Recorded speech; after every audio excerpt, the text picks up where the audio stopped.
kupokea sadaka. Unapotoa kama msaada, watu wakikushukuru, ndio imeishia hapo. Unapotoa kama sadaka, hata kama hautapata shukurani kutoka kwa watu, Mungu atakupa thawabu. Sadaka ina thawabu, msaada una shukurani. Bwana asifiwe sana. Kwa kila unapopata nafasi ya kutoa, toa kama sadaka na sio msaada. Msaada ni kwa watu, sadaka ni kwa Mungu. Msaada ni kwa watu, sadaka ni kwa Mungu. Mtoa msaada anaweza kupoteza, mtoa sadaka apotezi. Anayetoa msaada anaweza kupoteza, kwamba ametoa msaada utumike vibaya, msaada usishukuriwe na vitu kama hivyo. Sadaka haipotei, hata kama pale ulipopeleka watatumia vibaya, wewe ulimpa Mungu, wale watawajibika kwa Mungu kwa nini wametumia vibaya sadaka, lakini wewe hautapoteza kwa sababu Mungu alipokea sadaka yako. Amen. Kwa usitoe kama msaada, toa kama sadaka. Namba 7, jambo nalofuata, nje ya utii. Usitoe nje ya utii. Kutoa sio mbadala wa utii. Usitoe nje ya utii, au unaweza kusema kutoa sio mbadala wa kuziishi kanuni zingine. Kwa hiyo usitoe nje ya kanuni. Yaani utoaji ni kanuni mojawapo ambayo inafanya kazi na kanuni zingine. Kwa hiyo usije ukawa unatoa alafu ukaacha kutii kanuni zingine, ndio ninachomaanisha. Lakini pia namaanisha usitoe nje ya utii wa kile ambacho Mungu anakuelekeza kutoa. Sawa? Kwa hiyo utoaji sio mbadala wa kanuni zingine. Usije ukasema ninatoa, kwa hiyo hata nisipofanya kingine chochote nimeshamaliza. Utoaji ni kanuni mojawapo katikati ya kanuni zingine, na ili mtu afanikiwe lazima azingatie na kuzitii kanuni zingine pamoja na kanuni ya kumtolea Mungu. Amen. Kwa hiyo kutoa sio mbadala wa kufanya kazi kwa bidii. Kwa hiyo usije kusema mimi natoa alafu unakuwa mvivu kwenye kazi ukitegemea utoaji utakuwa ni mbadala. Maana yake umetoa nje ya utii wa kanuni nyingine ya kazi. Utoaji sio mbadala wa kanuni nyingine ya maombi. Sio ukasema mimi natoa, kwa hiyo hata nisipoomba ni sawa. Hapo utakuwa umetoa nje ya utii wa kanuni nyingine ya maombi. Utoaji sio mbadala wa kuishi maisha matakatifu, kwamba mimi nimeshatoa nimemaliza. Biblia inasema kanuni juu ya kanuni. Ndio Isaya anayosema. Maandiko yanasema kwenye kitabu cha Isaya 28 mstari wa 10. Anasema kwa maana amri juu ya amri, juu ya amri, kanuni juu ya kanuni, kanuni juu ya kanuni, huku kidogo na huku kidogo. Sasa kuna watu wanashika kanuni moja, wanapuuza kanuni zingine, wanategemea watapata matokeo yote kwa kanuni moja.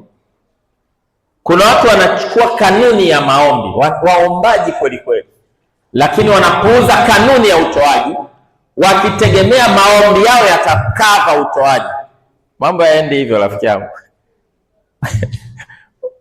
Maombi ni kanuni, utoaji ni kanuni, maisha matakatifu ni kanuni, kufanya kazi kwa bidii ni kanuni, na hakuna moja ambayo inakuwa badala ya nyingine.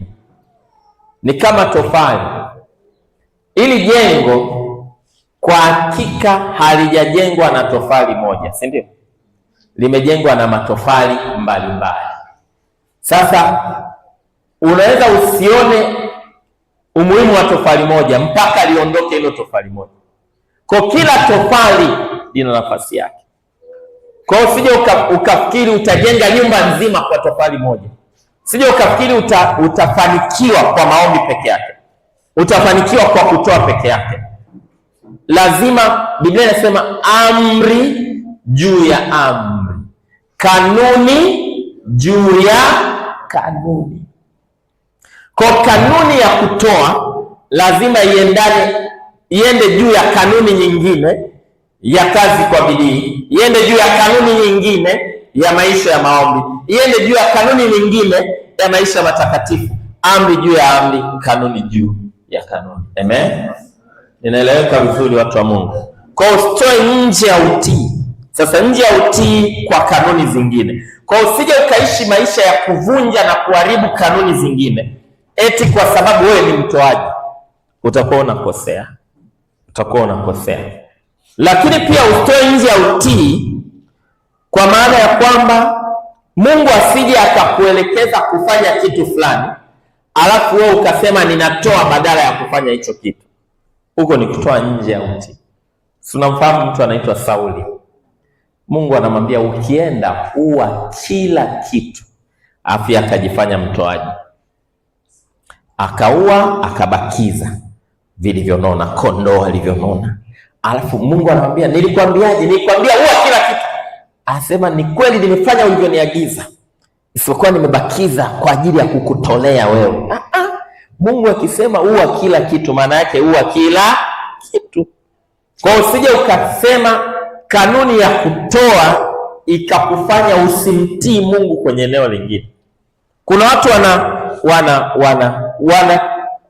tafuta hela kwa njia isiyo halali, alafu wanakava kwa utoaji kwamba nitaitakasa hela kwa kuitolea. Umevunja kanuni. Huwezi kuvunja kanuni ili kutimiza kanuni nyingine.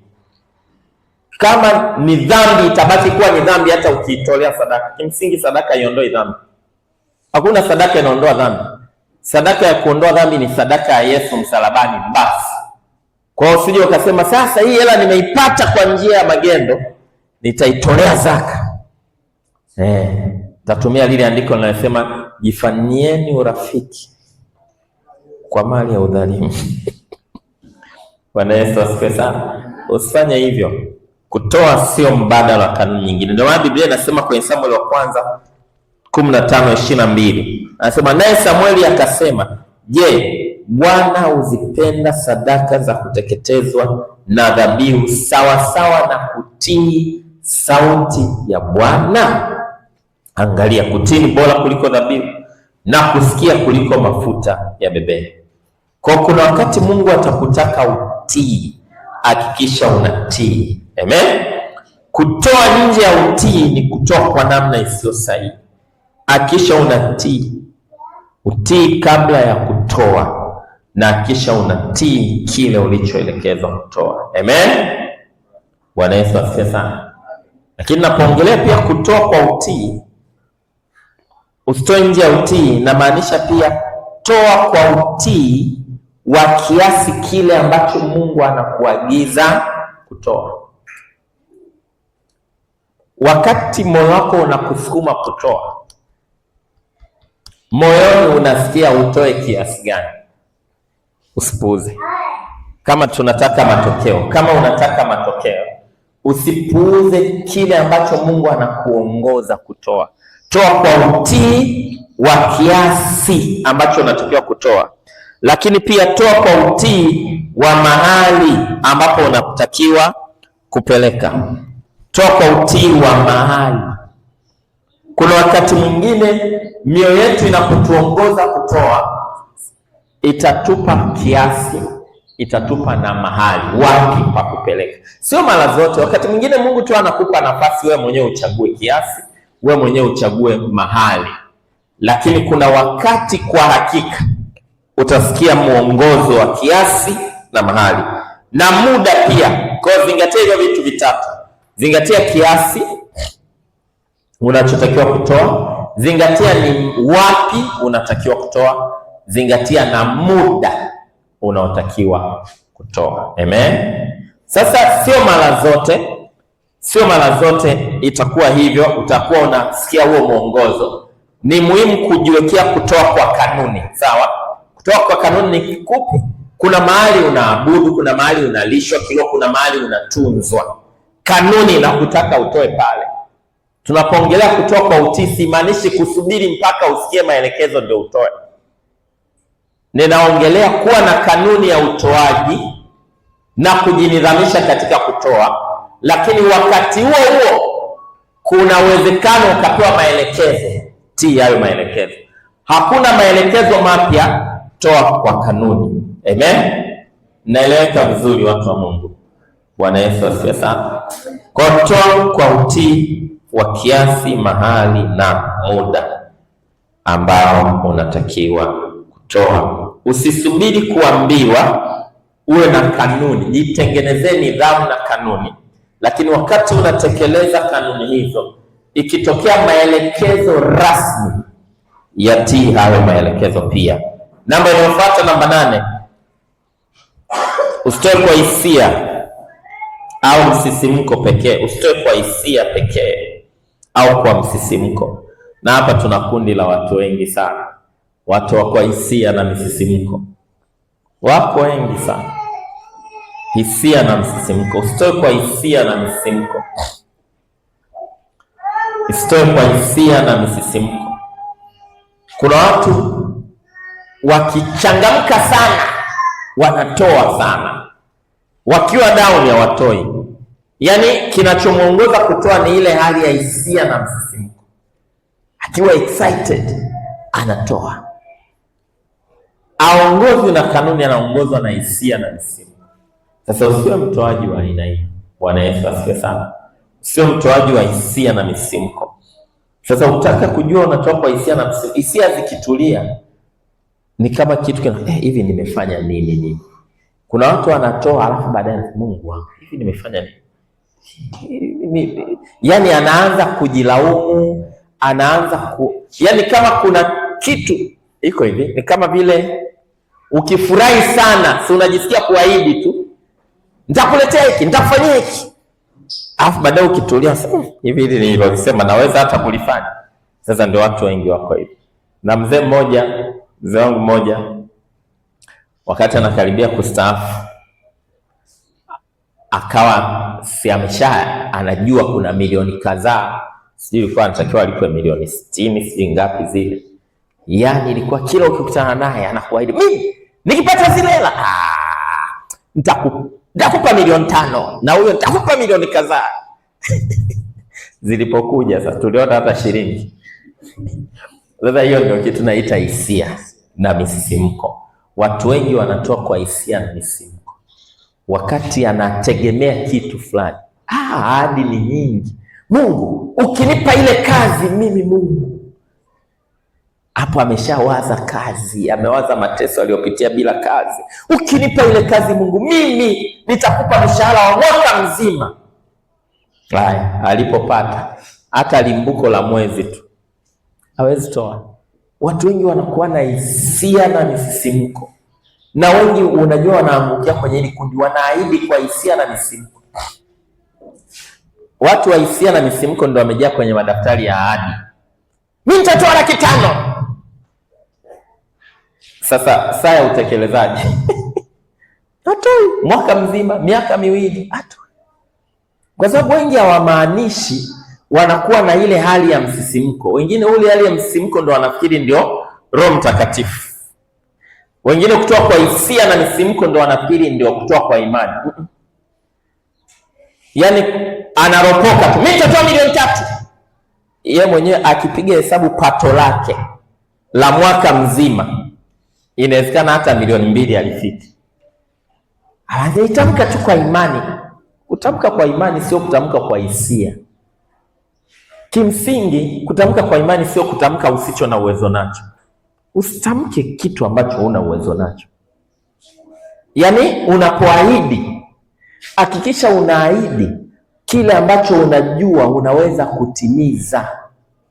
Kwa mfano wewe unajua kabisa, yani piga huwa pato langu lote la mwaka siwezi kufikisha milioni 5, labda tuseme mwaka mzima kila shilingi nikihesabu haifiki milioni 5. Alafu kwenye ahadi unasema mimi nitaahidi milioni 4. Utakuwa una shida ya akili. Wewe kuniambia na muamini Mungu atanipa milioni 10, nitatoa milioni 4. Anzia na kile kwanza unachoweza.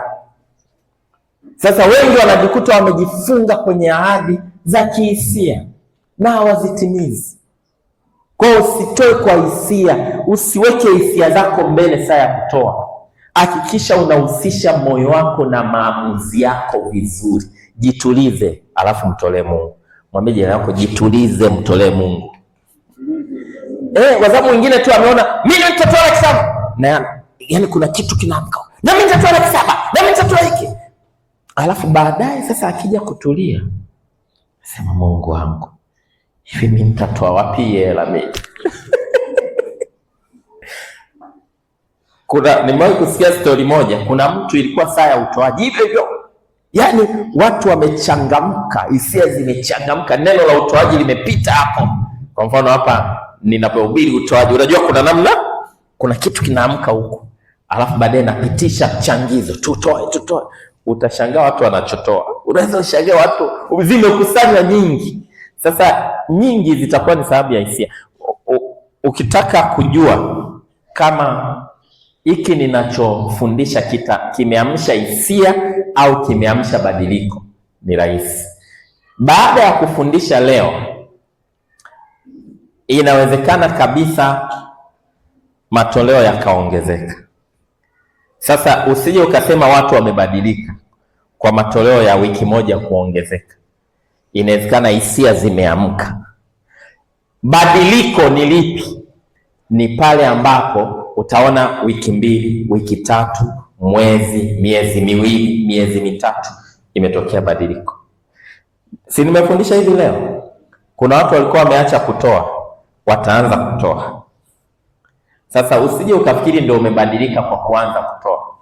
Nikirudi baada ya miezi 6, bado unaendelea kuwa mwaminifu kwenye kutoa, pale umebadilika. Ukiachia njiani, ni hisia tu ziliamshwa na ibada. Unajua hata kanisani kuna watu hisia zinaamka, alafu baadaye anarudia kama alivyokuwa. Kwa usiwe mtoaji wa naamshwa na hisia. Wewe ni mtu ambaye unafanya maamuzi kutoka moyoni. Amen. Ngoja nikupe mifano ya kimaandiko utaelewa. Kuna mtu mmoja anaitwa Yefta. Kwenye Waamuzi sura ya 11 mstari wa 30 na kuendelea. Huyu ndugu Yefta, kuna taifa lingine la wana wa Amoni. Yefta akaona ile vita ni kubwa sana mbele yake, na akagundua kwamba hawezi shinda. Msisimko wa kutamani Mungu awapiganie, akaanza kuropoka. Biblia inasema hivi kwenye Waamuzi 11:30, naye Yefta akamwekea Bwana nadhiri. Hii ni nadhiri ya mtu anayeropoka. Akasema kwamba wao utawatia wana wa Amoni mkononi mwangu kweli. Mstari wa 31, ndipo itakuwa ya kwamba kile kitakachotoka katika malango ya nyumba yangu kunilaki, hapo nitakaporudi na amani kutoka kwa hao wana wa Amoni, kitu hicho kitakuwa ni cha Bwana, nami nitakisongeza kiwe sadaka ya kuteketeza. Unaona huyu jamaa alichosema? Yaani anasema Mungu ukinipigania, wakati narudi nyumbani, kitakachonipokea cha kwanza natoa sadaka ya kuteketeza. Yaani alikuwa anafikiria akiwa anarudi nyumbani kuku atakuja anarukaruka au ng'ombe. Unajua kilichotokea? Anarudi nyumbani, anayetokea ni mtoto wake wa pekee, binti yake wa pekee. Yaani alikuwa ana mtoto mmoja wa kike, hana mtoto mwingine. Kwa wakati anarudi ameshinda vita, binti ndo anakuja anamshangilia, baba. Sema Mungu wangu, mimi nilijua kuku atatokea au bata. Amekuja mtoto. Nadhiri za kihisia. Huwezi kuweka sadaka empty. Yaani chochote kitakachotokea. Hii ilikuwa ni hatari sana. Bwana Yesu asifiwe sana. Unajua maandiko yanasemaje? Kisha Yefta akafika Mispa nyumbani kwake, na tazama binti yake akamtokea kumlaki, naye alikuwa na matari na michezo na machezo, naye alikuwa ni mwanawe pekee, hakuwa na binti mwingine wala mtu, alikuwa na mtoto pekee, na ndiye akaja huyo. Unajua kilichotokea? Ilibidi amuue. Sasa usije ukafikiri ilikuwa ni mpango wa Mungu huyu binti atolewe, kwa sababu ni tukio ambalo halijawahi kutokea. Yaani ukiacha ile Mungu anamwambia Ibrahimu mtoe mwanao wa pekee na Mungu akuruhusu atolewe, hii ndio pekee unaona mtu anatolewa sadaka kwa Mungu wa kweli, hakuna mahali pengine. Bwana Yesu asifiwe sana. Hili lilikuwa ni tukio la kihisia. Sasa unaweza ukamcheka huyu mzee, lakini ndivyo watu wengi tulivyo. Hisia zikiamka, Mungu ukinipa kazi nitafanya hivi, nitafanya na hivi, nitafanya na hivi. Unafikiri kwamba ndio unamnunua Mungu kwa ahadi zako nyingi. Wengi wamejikuta kwenye nadhiri za kipumbavu. Biblia inasema tusiweke nadhiri za kipumbavu. Huyu Yefta aliweka nadhiri ya kipumbavu, akaua mtoto wake. Hivi unafikiri Mungu alikuwa anahitaji mtoto wake atolewe sadaka ndipo ampiganie? Ni ujinga wake. Atanisamee huyu kwa kumsema hivi, lakini ni ujinga wake. Angeweza kumwomba Mungu bila hata nadhiri, kwa sababu nadhiri haimnunui Mungu. Ni sawa kuweka nadhiri, lakini usiweke nadhiri ya kipumbavu. Weka ukiwa na ufahamu kamili na uwe tayari kutimiza nadhiri yako. Amen. Kama umejikuta umeweka nadhiri ya kipumbavu, umeweka nadhiri ambayo huwezi kuitimiza, muombe Mungu rehema. Ikiwezekana mwambie na mchungaji akuombee rehema, kwa sababu maandiko yanasema ikiwa binti au tunaweza kutumia mtu ambaye yuko chini ya malezi ya kiroho ya mtu fulani, alafu akajikuta amesema maneno ambayo yanaifunga nafsi yake kama nadhiri, yule mtu anaweza kwenda kwa baba yake akaivunja ile nadhiri. Ndio maandiko yanavyosema kwenye Hesabu sura ya 30. Kwa hiyo kuna nadhiri umeziweka, unaona kabisa kwa kweli hapa niliweka nadhiri za kipumbavu, siwezi kuziondoa. Badala ya kukaa na ile hatia na hukumu, nenda kwa baba yako, mwambie baba, niombe, niliweka nadhiri lakini ninaona siwezi, ninaomba unirehemu. Mungu anirehemu. Alafu mara hii nimepata ufahamu, sitaweka tena nadhiri zisizo na ufahamu. Amen. Imeeleweka watu wa Mungu?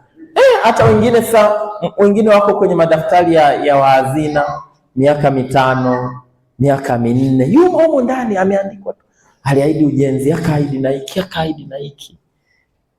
Mimi nashauri bora uje useme baba, mimi hii imenishinda, niliahidi kweli, lakini nafikiri kuna makosa nilifanya, naomba nianze upya. Alafu anza kuwa na nadhiri ambazo utazitimiza. Amen. Na mimi naeleweka vizuri watu wa Mungu. Amen. Mwingine anaitwa Herode. Herode Biblia inasema kwenye Mathayo 14:6, hata ilipofika sikukuu ya kuzaliwa kwake Herode. So unajua siku za kuzaliwa kuna kuwa na excitement, misisimko mingi. Binti Herodia alicheza mbele ya watu akampendeza Herode, hata akaahidi kwa kiapo ya kwamba atampa lolote atakaloliomba. Nao huku akichochewa na mama yake akisema, nipe katika kombe kichwa cha Yohana Mbatizaji. Unaona Herode anajuta. Herode hakuwa anataka kumkata Yohana kichwa, lakini kwa sababu ya nadhiri zake za kipumbavu akakata kichwa ya mtu. Kwa wakati umefurahi sana, jilinde unatuahidi nini. Sawa? Jilinde unachoahidi ukiwa umefurahi sana, ukiwa una huzuni sana, ikiwa hisia zako zimevurugika, au kwa uzuri au kwa ubaya. Amen. Bwana Yesu asifiwe. Tuendelee kidogo tena mbele. Tunatoa wapi? Hiki ni kitendawili kingine ambacho kinahitaji kujibiwa. Tunatoa wapi?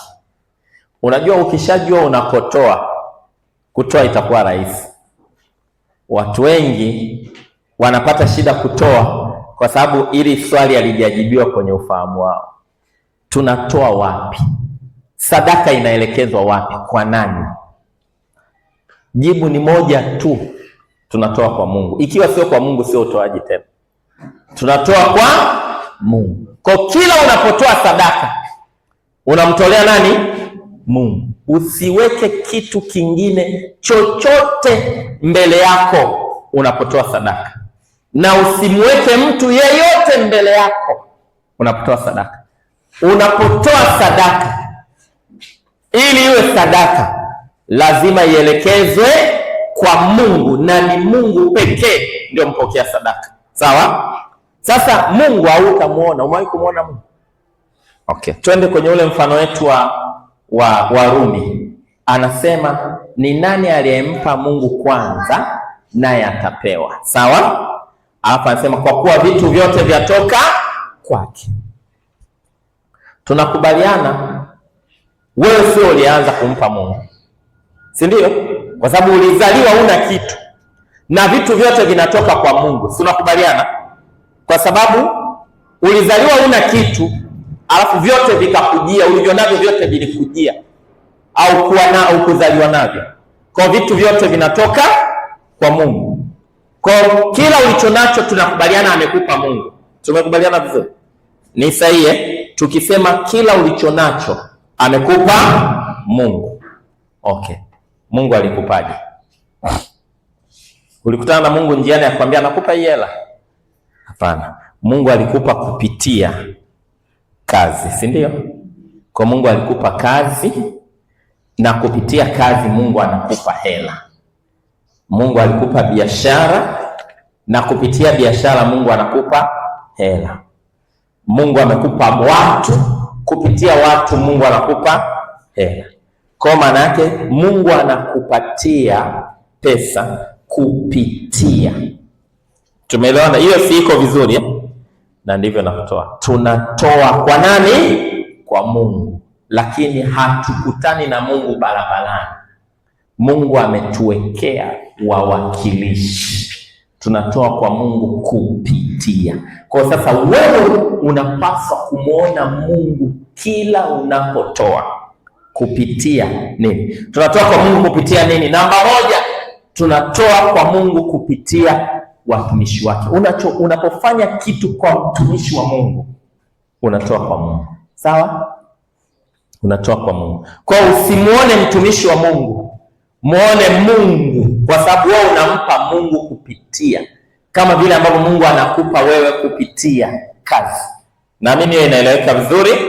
Kwa usione mtumishi wa Mungu, muone Mungu ambaye unampatia, kwa sababu tunatoa kwa Mungu kupitia wawakilishi wake, watumishi wa Mungu. Sasa siwezi kusema, sitaki kuzungumzia maandiko, ninaweza tu nikaizungumzia hii kwa risali zima, kwamba kwa nini watumishi wa Mungu na vitu kama hivyo, lakini sichoacha hasa ninachotaka kusisitiza, lakini nataka tu ujue tunatoa kwa Mungu kupitia watumishi wake. Sawa? Lakini namba mbili, tunatoa kwa Mungu kupitia kufanya kazi za ufalme. Kufanya kazi za ufalme. Kwa unapopeleka kwa mtumishi wa Mungu, kimsingi unatoa kwa Mungu kupitia mtumishi wake. Unapomtunza mtumishi wa Mungu, unatoa kwa Mungu kupitia mtumishi wake. Sawa? Lakini pia tunatoa kwa Mungu kupitia kufanya kazi za ufalme, kujenga ufalme wa Mungu, kingdom promotion. Unapojenga ujenzi wa kanisa, unaona mnatoa sadaka, sijui kwa ni ya ujenzi au ni ya nini. Ujenzi wa kanisa, maendeleo ya kanisa, machangizo mbalimbali ya kanisa, kupeleka injili, kununua vyombo vya injili, kupeleka injili, kutuma wainjilisti mahali. Hizo zote tunatoa kwa Mungu kupitia kazi za ufalme. Namba tatu, tunatoa kwa Mungu kupitia wazazi. Na hii wengi hawajui. Hii wengi hawajui. Tunatoa kwa Mungu kupitia wazazi. Unapotoa kwa wazazi, unamtolea Mungu kupitia wazazi. Mungu amekupa wazazi.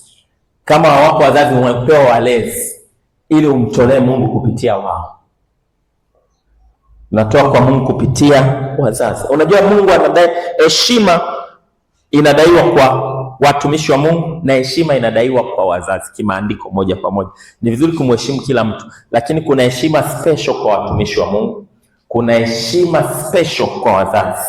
Na unajua makundi mawili ambayo yanabeba baraka za watu duniani ni watu, anaweza kukubariki ni mtumishi wa Mungu na mzazi, basi huyo ndio anaweza kukubariki moja kwa moja. Mwingine yoyote ni baraka ya Mungu inaweza kupitia. Kwa mfano ukipeleka kwa mjane akubariki wewe, ana uwezo wa kukubariki, ila Mungu ambaye ni mume wa wajane, ni baba wa yatima, atakubariki kwa sababu umepeleka kwa mjane, sawa? Ila yeye hawezi kukubariki. Biblia inasema wala haikanushiki, mkubwa humbariki mdogo. Lakini unapopeleka kwa mtumishi wa Mungu kwa mfano, yani una baraka mbili. Mtumishi mwenyewe yeye mwenyewe anaweza kukubariki, lakini pia na Mungu. Biblia inasema, sikuongelea tu kuhusiana na watumishi wa Mungu, lakini maandiko yanasema awapokeaye ninyi anipokea mimi, si ndio? Alafu anasema awapokeaye ninyi anapokea thawabu ya nabii. Anasema awapokeaye ninyi ananipokea mimi. Maana yake mtumishi wa Mungu anamwakilisha Mungu, lakini pia anasema ampokeaye nabii anapokea thawabu ya nabii. Kwa kuna Mungu na kuna nabii. Mtumishi wa Mungu yeye mwenyewe anaibeba baraka ya mtu. Kwa anaweza akasema, Biblia inasema lolote mtakawafungia wamefungiwa, mtakawafungulia. Anao huo uwezo wa kukubariki au kuzuia, huo uwezo upo. Lakini pia kuna ya Mungu kwa mtumishi wa Mungu. Naeleweka vizuri?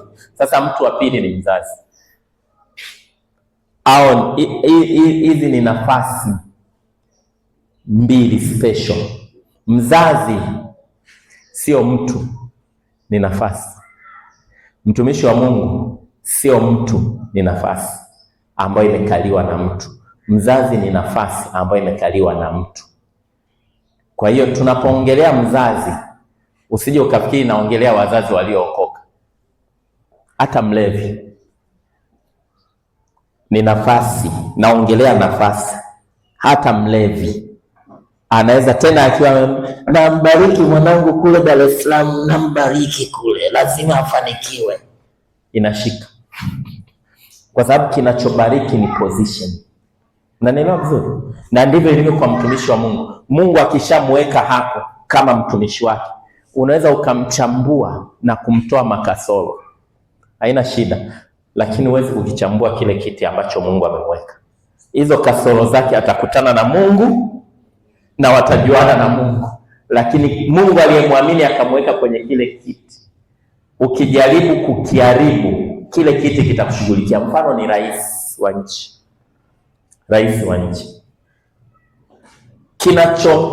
Rais kabla ya mtu ni kiti, ni nafasi. Ndio maana unaweza kukuta rais, yani hata kama kuna mtu fulani ambaye unaona kabisa ni mjinga, ana akili, yuko hapa, mtukane kabla hajachukuliwa. Akichukuliwa tu ile akawekwa kwenye kiti cha urais, jaribu kumtukana. Ni kweli kabisa anafanya madudu, lakini kinachokushughulikia sasa sio yeye, ni kiti alichokalia. Kwa hiyo kuna viti viwili ambavyo vinabeba baraka yako. Kiti cha mzazi ni kiti cha mtumishi wa Mungu.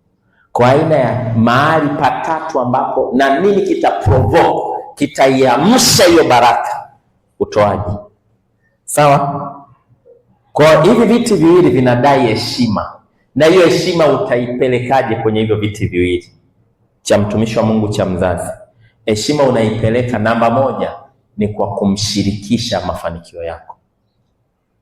Kwa hiyo kama wewe unafanikiwa alafu mzazi wako afurahii mafanikio yako, kuna baraka ya mzazi utaipata. Hata kama umeokoka unanena kwa lugha, hautaipata. Kuna watu mjini anakula milo 6.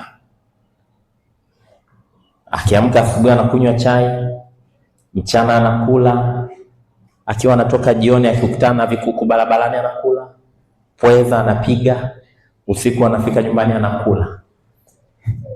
alafu nyumbani wana struggle, wanapambana hata mlo mmoja, baba yake na mama yake. Huyu mtu anafeli, amefeli maisha. Kuna watu wanakaa mjini kumbuki hata kutuma shilingi kwao. Huyu mtu amefeli maisha. Kuna baraka utatoboa nayo hata kama unatoa vizuri kanisani. Unajua si watu wa kanisani tunatoa kanisani tunasahau wazazi. Yeye anavaa anapendeza, mzazi ana nguo zimechanika chanika. Unafeli maisha. Kuna mahali utatoboa kwa sababu kuna mahali panahitaji baraka ya mzazi wako. Kwa heshima ni kushirikisha mali zako. Namba 2, heshima. Heshima namba 2 ni kufunika aibu, tupu. Kufunika aibu au tupu wa mzazi. Sasa kuongea kwa undani sana, lakini hilo ni kundi la 3. Tunatoa kwa Mungu kupitia wazazi. Kuhakikisha wazazi wana sehemu ya mafanikio yako. Yaani ukifanikiwa na mzazi aseme afurahie mafanikio yako. Usimsahau mzazi wako. Amen. Naeleweka vizuri? Tunatoa kwa Mungu kupitia wenye mahitaji. Watu wenye mahitaji. Watu wenye mahitaji pia ni fursa. Tunatoa kwa Mungu kupitia wenye mahitaji. Ukikutana na watu wenye mahitaji, moyo wako ukikusukuma kufanya hivyo, fanya. Biblia inasema hasa jamaa za waaminio. Ndugu yako ana uhitaji, toa. Umegundua kuna mtu anatembelea kiatu pea moja. Unaona yani kila Jumapili ana kiatu chake pea moja. Naona viatu pea 7. Na mna saizi moja. Toa, mbariki. Una nguo nyingi, wape watu wenye mahitaji. Umegundua huyu amepungukiwa nguo, toa. Unapowapa watu wenye uhitaji unampa Mungu. Biblia inasema amhurumiaye maskini anamkopesha nani? Hana. Kwa hiyo wape watu. Unapotoa kwa Mungu, unatoa kwa Mungu kupitia wenye mahitaji. Na hiki ndicho ambacho alikuwa anafanya Kornelio. Anasema alikuwa akiwapa watu sadaka nyingi wenye mahitaji. Tunatoa kwa Mungu kupitia maskini. Na namba ya mwisho, tunatoa kwa Mungu kupitia wajane na yatima. Una nafasi ya kufanya kitu kwa mjane, fanya. Unapofanya hivyo unampa Mungu kupitia wajane. Una nafasi ya kufanya kitu kwa yatima, fanya. Unapofanya hivyo unamtolea Mungu. Amen. Kwa nilikuwa najibu swali la tunatoa wapi? Tunatoa kwa Mungu kupitia. Kwa sasa ukifanya hivyo kwa yeyote kati yao, usijifanye wewe kuwa Mungu wake. Haujui mimi ndio nakulisha, haujui mimi ndio nakutunza. Wewe ulikuwa unampa Mungu, afu Mungu ndio alikuwa anamtunza mtu wake. Amen. Bwana asifiwe. Naeleweka vizuri? Tusogee mbele tena kidogo. Kwa nini tunatoa? Kwa nini tunatoa kwenye ufalme wa Mungu? Nilijibu swali la kwanza, nini hazipaswi kuwa sababu za kutoa. Swali la pili najibu, kwa nini tunatoa? Kwa nini tunatoa? Nini kiwe msukumo wako wa kutoa? Namba 1, kwa nini tunatoa kwenye ufalme? Tunatoa kwa sababu tunampenda Mungu. Tunatoa kwa sababu tunampenda Mungu. Yaani utoaji wako usukumwe na kumpenda kwako Mungu. Kwa nini utoe? Kwa nini unatoa? Kwa sababu nampenda Mungu. Hiyo ndio sababu ya sahihi ya kutoa ya kwanza.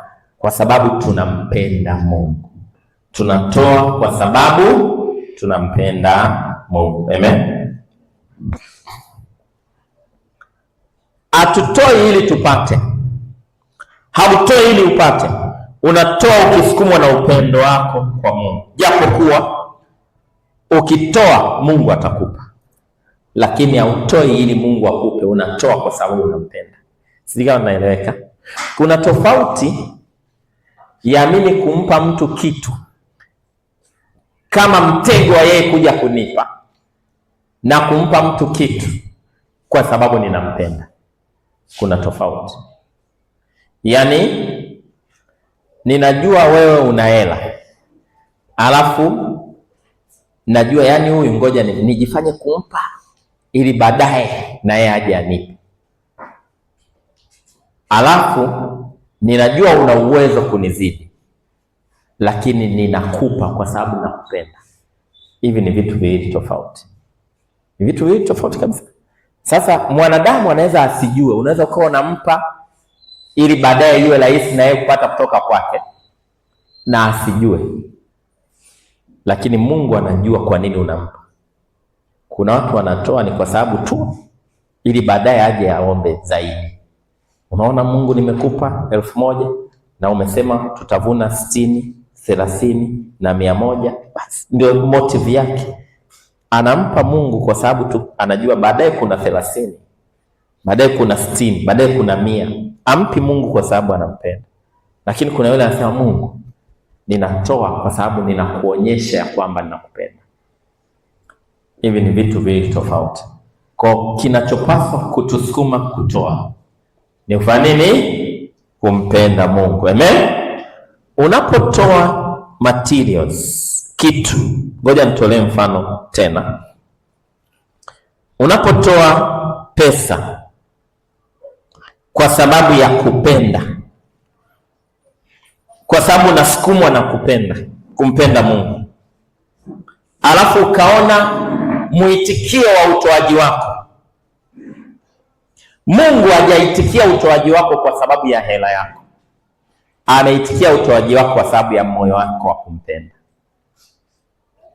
Unapotoa kwa sababu ukipenda utatoa. Yaani hakunaga kupenda bila kutoa. Yeyote unayempenda utatoa kwake au utajitoa kwake. Sasa ukimpenda Mungu, lazima ule upendo utakusukuma kumtolea Mungu. Na ukimtolea Mungu ukaona matokeo ya utoaji, usije ukafikiri Mungu ameitikia hela. Mungu ameitikia moyo ambao ulikusukuma kutoa. Mungu hajaitikia. Kwa hiyo una upendo wako kwa Mungu ukakusukuma kutoa 500,000.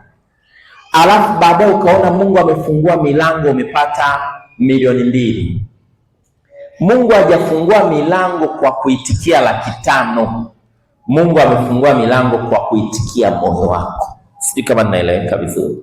Kwa hakikisha kila unapotoa, unatoa kwa kusukumwa na moyo wa kumpenda Mungu. Amen. Kutoa kunaweza kuwa aina moja, ila mmoja anatoa ili apate, lakini mwingine anakupa kwa sababu anakupenda. Hawa ni watu wawili tofauti. Yule ambaye anakupa ili apate ni tofauti na yule ambaye anakupa kwa sababu anakupenda. Kwa hata kama huna cha kusema wakati unatoa, mwambie Mungu, ninakupenda ndio maana ninatoa. Amen. Upendo ni kutoa, na upendo unatoa si kwa wazo la kupata kwanza, japo hauwezi kutoa na usipate matokeo. Sijui kama ninaeleweka vizuri eh? Kwa hakikisha unatoa kwa moyo wa kupenda. Amen. Bwana Yesu asifiwe sana. Kiwango chako cha kupenda ndio kitaamua kiwango chako cha kutoa. Ukipenda kwa jinsi fulani utatoa kwa jinsi fulani. Upendo wako ndio unaamua utoaji wako. Unaweza kutoa bila kupenda, ila huwezi kupenda bila kutoa. Unaweza kutoa bila kupenda, ila huwezi kupenda bila kutoa. Kinachofanya utoaji unakuwa na maana ni upendo. Na Biblia inasema nijaposema kwa lugha za wanadamu na malaika, tena nikijitoa mwili wangu niungue moto, kama sina upendo. Maana yake kinachofanya kutoa kwetu kwa Mungu kuwe na maana ni upendo. Anasema hata nikitoa mali zangu zote kama sina upendo, haina maana. Hiyo ni Wakorintho wa kwanza sura ya 13. Kwa hakikisha utoaji wako unaambatana na upendo wako kwa Mungu. Your love will push your giving. Kupenda kwako, pendo lako kwa Mungu litasukuma utoaji wako kwa Mungu. Pendo lako kwa Mungu litasukuma nini? Utoaji wako kwa Mungu. Kwa kimsingi, kama unapambana kutoa, ujue unapambana kupenda. Kwa hiyo utoaji. Kama una